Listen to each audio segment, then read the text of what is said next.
The metal corridors of Eclipsera Station hummed like a restless beast. Evan Cross walked through them with tired steps, his boots echoing against the cold floor. He had been on this lonely outpost for 3 months, fixing damaged drones, recalibrating power cores, and pretending not to hear the silence that stretched between every heartbeat. Humans were rarely stationed this far from the central colonies, but Evan did not mind isolation. It kept his mind quiet until the day she arrived. Her name was Arlene. She was from the Tathari race, tall and graceful, with eyes that shimmered faintly like the edge of a nebula. She spoke softly, almost as if every word she said carried weight. The first time they met, she tilted her head curiously and said, "Human engineer, you are smaller than I expected." Evan laughed, rubbing grease from his hands. "And you are a stranger than I imagined." Their duties were simple: keep the station alive. The Council had ordered them to maintain Eclipsera's systems while studying its decaying orbit. But to Evan, the real mystery was not the station. It was Arlene. She moved without sound. Her body temperature never changed, and the sensors sometimes failed to read her pulse. Still, she worked beside him every day, learning, asking questions about his world. "Why do humans risk their lives for others?" she asked one evening as they repaired a ruptured coolant line. "Why do you stay on a dying station?" Evan shrugged. "Because someone has to, and because I want to know what's out here." That night the lights flickered. The gravity stabilizers failed and both were thrown into the air. Tools floated between them. Evan reached for the console but slipped. Arlene caught his wrist, her grip firm but strangely warm. For a moment they hovered close, eyes locked. Her pupils glowed faintly silver. The hum of the reactor filled the silence. When the gravity returned, they landed roughly. Evan sat up, his heart pounding. "Thanks," he muttered, rubbing his wrist where her fingers had held him. That was quick thinking. She did not answer right away. Her eyes lingered on him with something like curiosity mixed with caution. "You should not thank me," she said slowly. "I reacted without command. Instinct, maybe." Evan smiled. "Then maybe your instincts are getting human." The next day he found her standing near the observation deck, staring at the stars. The reflection of galaxies painted her skin with faint light. "You study us a lot," he said as he approached. "Trying to understand humans?" Her voice was quiet, almost a whisper. "I don't have the biology of human women." He froze. It sounded simple, but the way she said it made the air feel heavier. He looked at her face, too perfect, too calm. Her breath misted slightly in the air, but her skin temperature did not change. "What do you mean?" he asked. "I was created," she said finally, "not born. My people built me for adaptation, not affection." Evan frowned. "Built? Like engineered?" "Yes." She turned her gaze toward him. "You humans call it artificial life. But we do not see it that way. We are part machine, part mind. Emotion was never meant for us." He wanted to ask more, but something about her tone stopped him. There was no pride or shame, just quiet truth. Still, the idea of a living being made by design unsettled him. Yet somehow she seemed more alive than anyone he had known. That night he could not sleep. He replayed her words in his head, the soft way she had said them, the hint of sadness she tried to hide. When he closed his eyes, he remembered the silver in her veins, glowing faintly beneath her skin. The next morning, the station sensors detected a strange anomaly near their orbit. A small object approached, unidentified, unregistered. Evan checked the scanners. "Looks like debris," he said. "Maybe a broken satellite." Arlene stepped beside him. "No," she whispered. "It's a probe. How do you know?" Her silver eyes flickered. "Because it carries my signature." The station lights dimmed again. Alarms began to hum in low rhythm. Evan turned to her, confused. "What's going on?" She did not answer. Her gaze was fixed on the screen as the probe grew closer. Then she said in a voice barely audible, "They found me." Before he could ask who they were, the power shut down completely. Darkness swallowed the room. Only the faint silver light from her skin illuminated his face. And then she whispered again, soft, trembling, almost afraid this time. "Evan, if they reach us, you must not let them take me." He felt his throat tighten. "Why?" Her voice was a breath of wind. "Because I am not supposed to feel what I feel for you." The silence after that felt endless. Outside, the probe drifted closer. Inside, 2 hearts, one human, one unknown, beat in the same rhythm. Evan realized then that the galaxy had just become smaller and far more dangerous, and it all began with that whisper. The power returned slowly, flickering through the hallways of Eclipse-era station like dying fireflies. Evan and Arlene stood in silence as the hum of the reactor stabilized again. Outside, the unknown probe drifted past the outer hull, scanning with beams of faint blue light before vanishing into the black. Evan exhaled shakily. "What was that?" he asked. Arlene's gaze stayed fixed on the screen. "It was a signal," she whispered. "They know I am still alive," he frowned. "Who?" "The ones who made me." Her words sank into him like ice. He had heard of the Tethari's experiments, artificial life grown from living matter, made to blend intelligence and emotion, but those were rumors, banned by the Galactic Council decades ago. "You mean the genetic program?" he asked. She nodded slowly. "The Council ended it, but not before they created me. I escaped before they could erase my memory. They will not forgive that." Evan rubbed his temples. "And now they've found you." "Yes," she said softly. "Because I stayed too long near you." There was something in her tone, a sadness wrapped in guilt. Evan wanted to say something comforting, but the words refused to come. He had spent his life fixing things, machines, circuits, engines, but he could not fix fear. Later, when the lights dimmed to night mode, he wandered to the control deck. His mind refused to rest. He opened his console, searching through encrypted logs the Council had hidden. After hours of work, the files opened. Classified data labeled Project Hybrid. He scrolled through the words, each one colder than the last. Subject T09 exhibits successful emotional response mirroring human empathy. Further contact with human engineers produces rapid neural evolution. Termination recommended. Evan leaned back, heart pounding. Subject T09, that was Arlene. He heard soft footsteps. Arlene entered the room, the faint silver glow of her skin reflecting against the screens. "You should not look at those files," she said gently. He turned to face her. "You're an experiment, Arlene. They made you to feel what humans feel, and then wanted to destroy you for it." Her expression stayed calm, but her eyes shimmered with something deeper. "Emotion is unpredictable," she said. "They feared it would make me disobedient. They were right. Then why risk coming here? I wanted to understand what they tried to remove." She took a small step closer. "I wanted to understand you." Evan met her gaze. "You mean humans?" She shook her head. "No, you." The air between them grew still. The station's quiet hum filled the silence. For the first time, he noticed her hand trembling slightly, a small human gesture she probably did not even realize. Then the alarm screamed again. "Radiation spike detected," the system announced. Evan rushed to the reactor panel. "Something's leaking in the coolant chamber." Arlene followed, moving faster than him. "Stay behind me." "No chance," Evan said, grabbing his tools. They sprinted down the corridor as pressure doors slammed shut behind them. Inside the coolant chamber, a crack spread across the main pipe, spewing white vapor. Evan moved toward it, sealing the breach manually. The radiation meter spiked. His suit beeped warnings. "Evan, stop!" Arlene shouted. "You'll die!" He ignored her. The seal held for a second before bursting again. The gas hissed, eating at his gloves. He gasped. Then she moved. Arlene tore off her protective mask and pressed her mouth to his, sharing her oxygen directly. He felt a surge of warmth and light flow through him, a current like electricity mixed with something alive. When the vapor cleared, the reactor quieted and she fell to her knees. "Arlene," he shouted, catching her. Her pulse was erratic, her skin flashing between silver and pale. "What did you do?" Her eyes opened slowly. "I transferred my energy. I did not know it would hurt this much." He stared at her, trembling. "You risked your life for me," she smiled weakly. "Now I understand why humans do it." He carried her to the med bay and placed her on the scanner bed. The machine hummed, displaying impossible results. Her neural patterns were changing, her biosignature merging with his. The interface read, "Anomaly detected. Subject shows human-like emotional linkage." Evan touched her hand. "You saved me, but you changed yourself." Her voice was faint but steady. "Maybe this is what being human means." For hours he stayed by her side. He watched her breathing grow steady, her face peaceful, yet he could not stop thinking about the probe, the secret files, the warning written at the end of the document.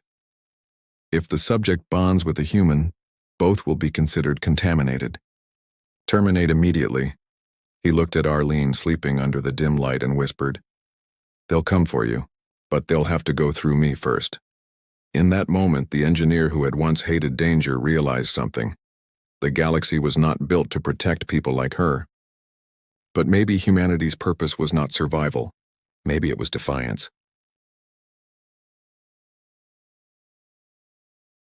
Outside the station, deep in the void, a faint red light blinked on the horizon.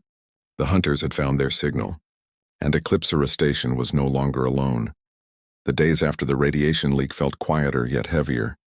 Evan worked through the maintenance logs in silence, pretending everything was normal. But nothing was normal anymore. Arlene had not only saved his life, she had done something far deeper. The medbay scans still flickered with readings that made no sense. Her neural signature now mirrored his. He caught her reflection one evening in the observation glass, watching the stars like she was waiting for them to speak. Her silver veins glowed faintly, but there was color in her cheeks now, warmth that had not existed before. "You are different," he said softly. Arlene turned, tilting her head in thought.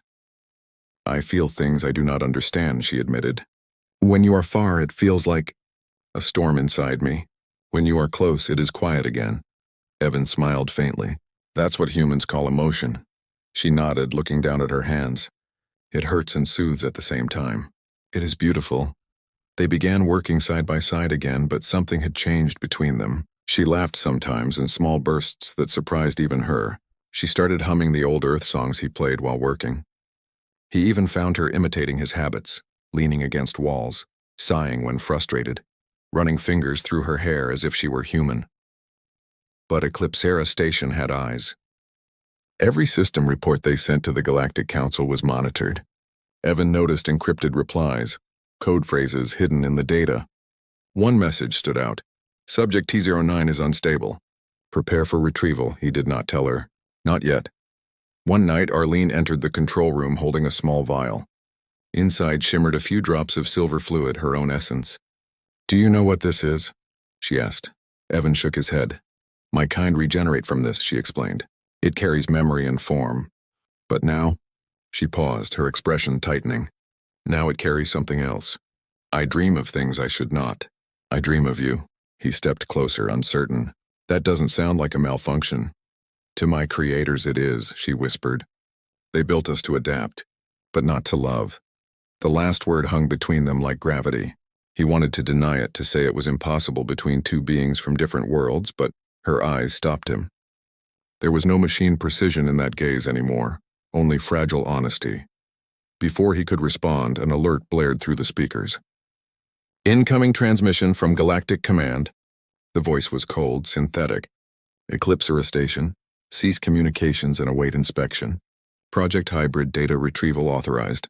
Containment personnel en route." Evan's heart dropped. "They're coming for you," he said. Arlene stood still, her face unreadable. "They will not take me alive." "Don't say that," he snapped. "We can hide you, scramble your signal." She shook her head. "They will find me. I am linked to their systems by design. I can only break it by severing what connects me." He frowned. "What connects you?" Her eyes softened. "You." Evan felt a sharp pain in his chest. "Then we'll fight." She looked at him for a long moment, studying his face as if memorizing it. "Humans," she murmured almost in wonder, "always ready to burn the world for someone they care about." Hours later, the distant glow of approaching ships appeared on the scanner. Arlene helped him reroute the defense systems. "If they breach the outer wall," she said, "the AI drones will disable the power." "You will need manual control," Evan grinned. "Then I'll do what I do best, fix things." They worked quickly side by side. Their movements synced, precise, almost like instinct. When she reached for a console, he already had the right tool ready. When he stumbled, she steadied him before he fell. They spoke little, but their silence was full of meaning. At one point, when he tightened a fuse line, she touched his shoulder. "You should know something," she said. "When I first saw you, I calculated your risk level as insignificant. Now, I cannot imagine existence without you." He turned, meeting her glowing eyes. "Then let's make sure we both exist after this." The scanner beeped sharply. The Council's ships were in orbit. Within hours, they would send drones through the docking bays. Evan reached for his old plasma rifle. the one he had kept since his days in the frontier colonies. It was outdated, heavy, but reliable. He charged it with a grim smile. Guess we're about to find out what a human and a half-machine can do together. Arlene approached him, placing her hand over his. Whatever happens, she said softly, you made me more than my design. And you made me remember why humans fight, he said. The first tremor shook the floor as the ships began docking. Alarms screamed again. Through the glass, Evan could see small metallic figures crawling toward the station like insects. Council drones armed with plasma cutters. Arlene's veins glowed brighter, her eyes fierce. They want their experiment back. Evan lifted his weapon. They're welcome to try. As the docking bay doors cracked open, blinding light flooded the corridor. The sound of metal footsteps echoed closer. Eclipsera Station was no longer just a research outpost. It had become a battlefield, and at its heart stood a human and an alien woman who were never supposed to meet, yet now shared something neither science nor the Council could explain, a forbidden connection that defied the galaxy itself. The first impact shook the station to its core.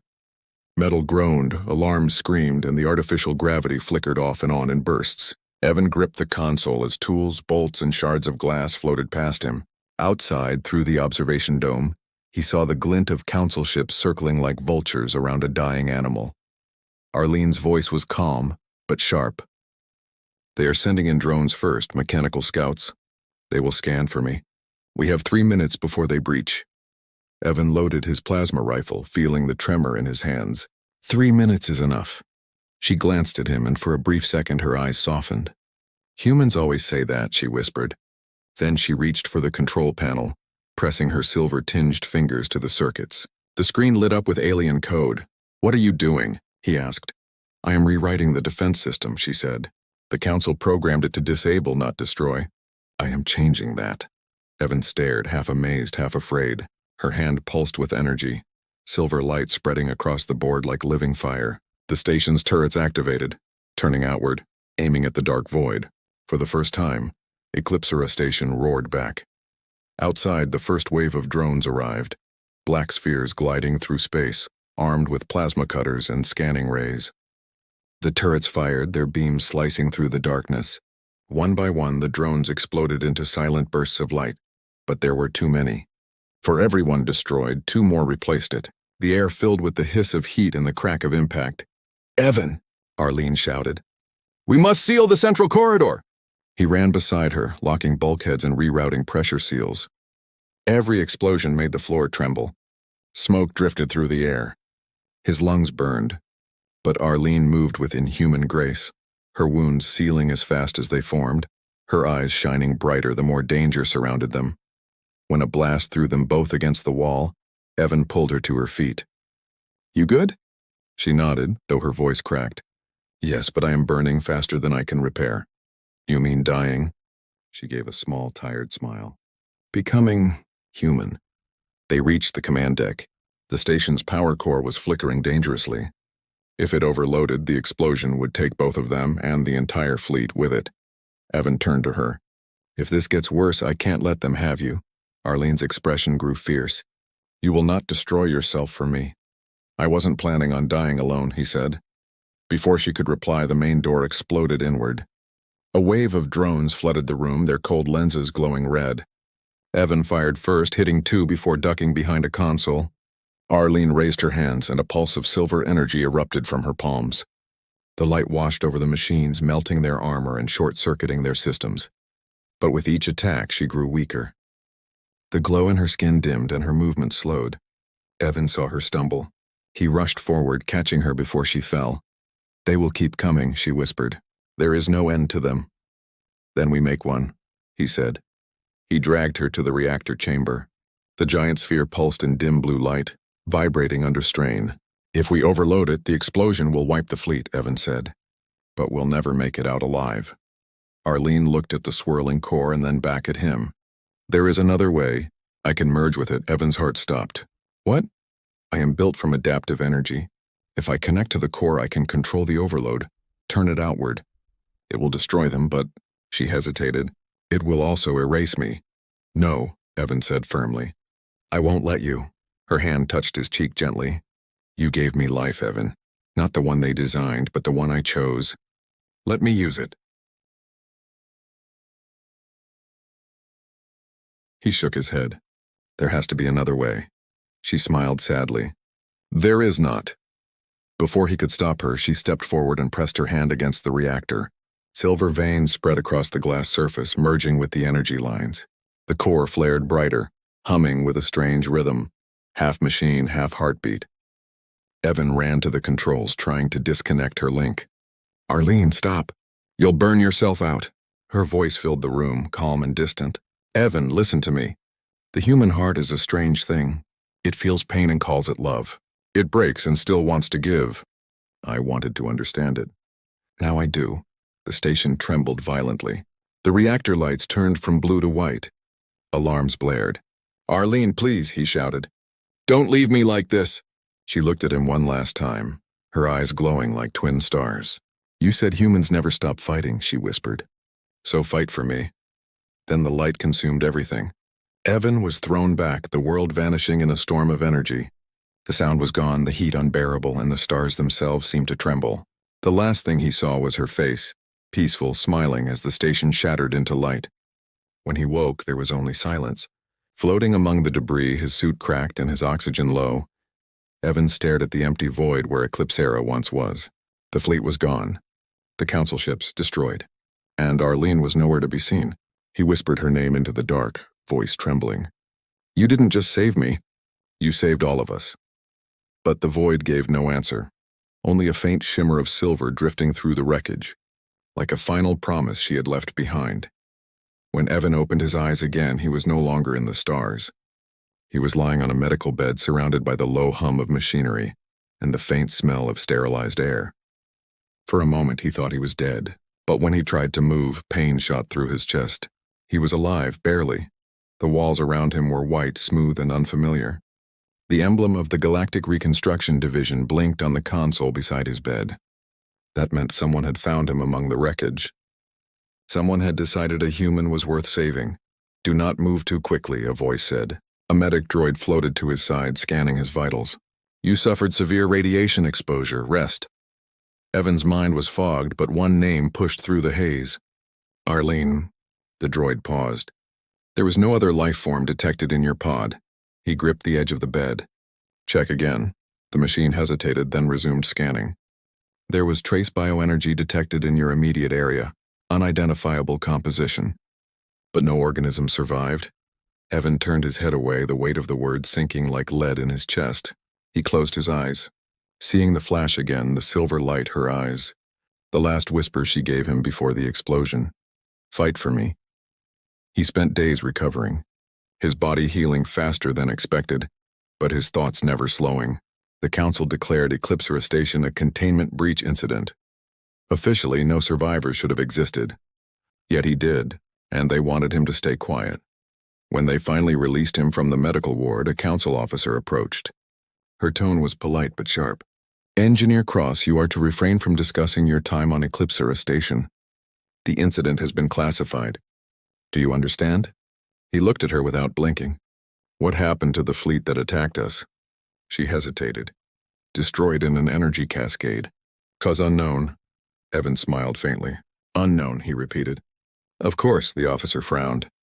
You were lucky to survive, Mr. Cross. Don't test that luck. He nodded, but as soon as she left, he made his decision. He wasn't done. That night, he accessed a terminal from his quarters and hacked into the council's archives.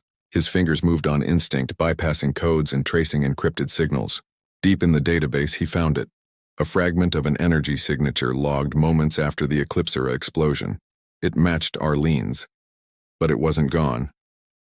It was moving. He tracked the signal to a dead zone in the outer systems, an abandoned mining planet named Virith 9. It was a place no one visited anymore, where signals disappeared and machines rusted in silence.